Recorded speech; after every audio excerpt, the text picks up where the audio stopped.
दुनिया में किसी भी इंसान की जिंदगी में अगर सफलता का सबसे बड़ा मंत्र कोई होता है तो आदमी की पॉजिटिव थिंकिंग होती है। लोहे को जंग बर्बाद करती है। बोलो लो, लोहे को जंग बर्बाद करती है और आदमी को तंग सोच, छोटी सोच ये आदमी को बर्बाद करती है। इसलिए लोहे को सुरक्षित रखना है तो जंग से बचाना पड़ेगा, और आदमी को अगर सुरक्षित रखना है तो अपने आप को तंग सोच यानी छोटी सोच को आदमी को निकालना पड़ेगा। मैं जिंदगी में कभी हारता नहीं हूं, मैं जिंदगी में कभी हारता नहीं हूं, या तो सीखता हूं या जीतता हूं, या तो जीतता हूं और जीत ना पाया तो जिंदगी में सीखने के लिए कदम बढ़ाता हूं, हारता नहीं हूं। मेरे भाई एक बात बताओ, ये घड़ी पड़ी है ना, यहां पर पड़ी है, सबको नजर आ रही है। अगर इसका सेल निकाल दिया जाए, बैटरी पीछे से निकाल दी जाए तो क्या होगा? बंद होगा। तो आपको क्या लगेगा? ये घड़ी क्या हो गई? क्या हो गई? बेकार हो गई। मैं आपको बता दूं, घड़ी अगर बंद है तब भी बेकार नहीं होती है। दो समय तो वो सही समय जरूर दिखाती है। समझ में आई? चलो अपन अभी 10 में 5 मिनट बाकी है या 10 मिनट बाकी है, अपन इसका सेल निकालेंगे। आज रात को जब आप 10 में 10 मिनट कम में आएंगे, आप कहेंगे क्या घड़ी बिल्कुल राइट टाइम दिखा रही है, और कल सुबह फिर वापस 10 में 10 मिनट जब कम होगा तो राइट टाइम दिखाएगी। बंद घड़ी भी दो समय तो अपना सही समय जरूर दिखाती है। दुनिया में जो आदमी जैसा होता है अपनी थिंकिंग के चलते होता है। आओ, जीवन की हजार हजार खुशियों से भरने के लिए हम अपनी एक चीज को ठीक करते हैं, वो अपने नजरिए को, अपनी सोच को, अपनी थिंकिंग को ठीक करते हैं। क्योंकि पॉजिटिव थिंकिंग हम सभी लोगों को कार्यक्षमता में वृद्धि देती है। पॉजिटिव थिंकिंग हमारे रिश्तों में मिठास घोलती है। सकारात्मक सोच हमें तनाव से बचाती है।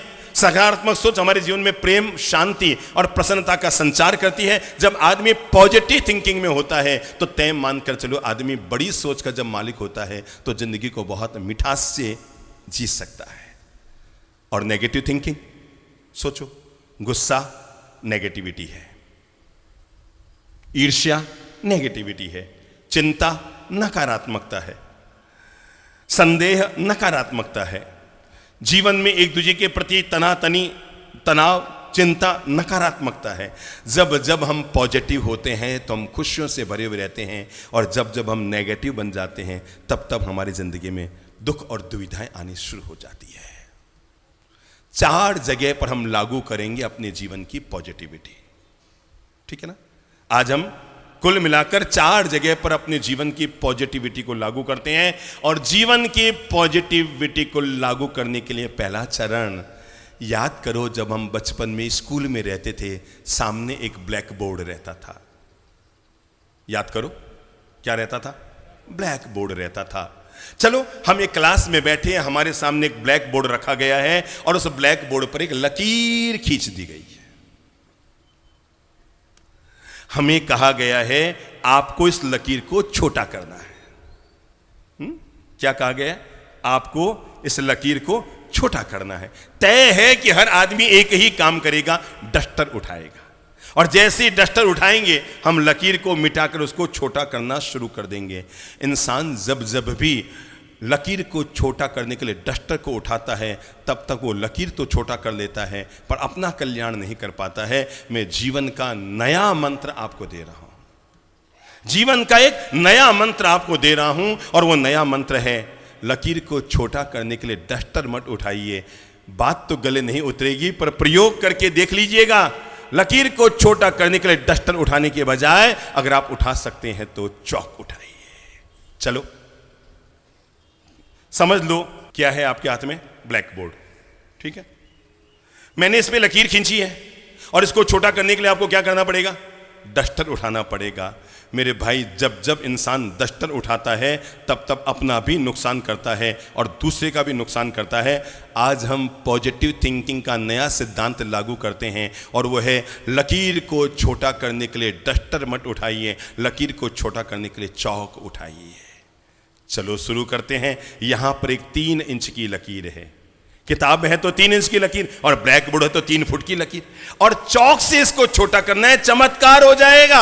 और गजब का चमत्कार यह हो जाएगा कि लकीर भी छोटी हो जाएगी और आप जीवन में सफल इंसान बन जाएंगे। और काम को इतना सा करो, डस्टर को नीचे पटको और चौक उठाकर जहां पर 3 फुट की लकीर है उसके नीचे 4 फुट की एक लकीर बना दो। अब जरा बताओ वो लकीर छोटी हुई कि नहीं?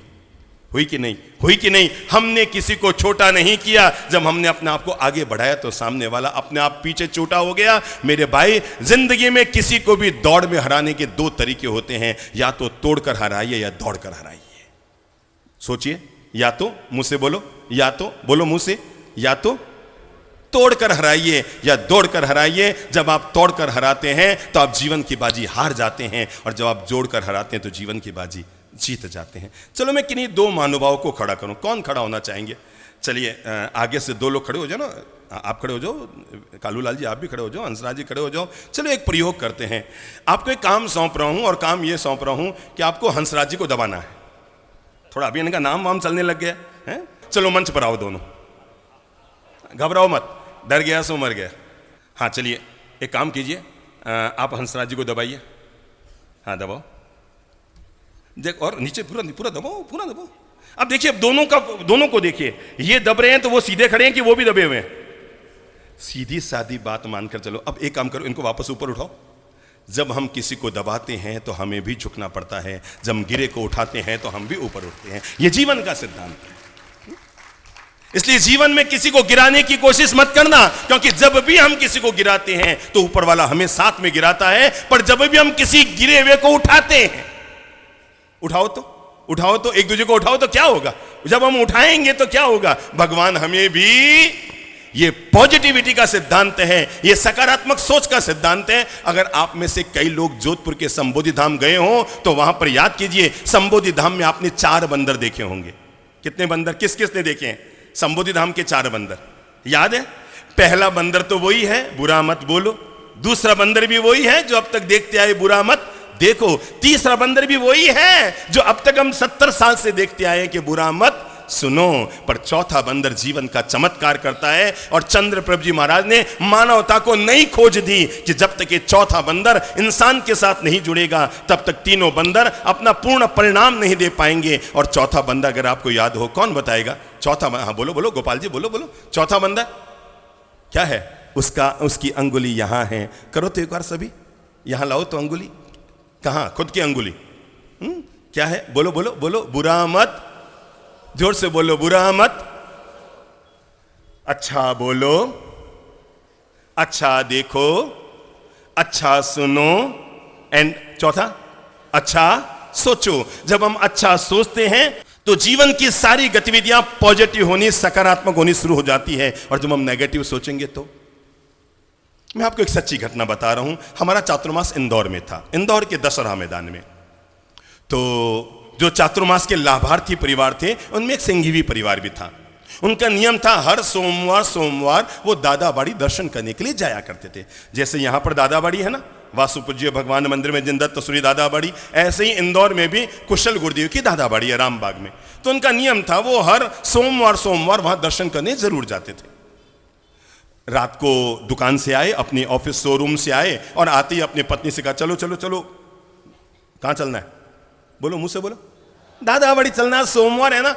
उनकी धर्म पत्नी ने कहा, देखो मैं तो थक गई हूं, आज वैसे भी महाराज साहब के खूब सारे यात्री आए थे, 3-4 बसें आई थी, भोजन की यात्री की व्यवस्था दिन भर चलती रही, मैं तो अब थक गई हूं, अब अगले सोमवार। अरे उसने कहा, बावड़ी ऐसे क्या थकती है? अपने आज तक जीवन में कभी सोमवार दादाबाड़ी जाना नहीं छोड़ा, और तू इतनी सी थक गई, चल चल चल। और उसने यूं कहकर हाथ पकड़ के खड़ा किया और उठा के गाड़ी में बैठाई दिया, समझ लो।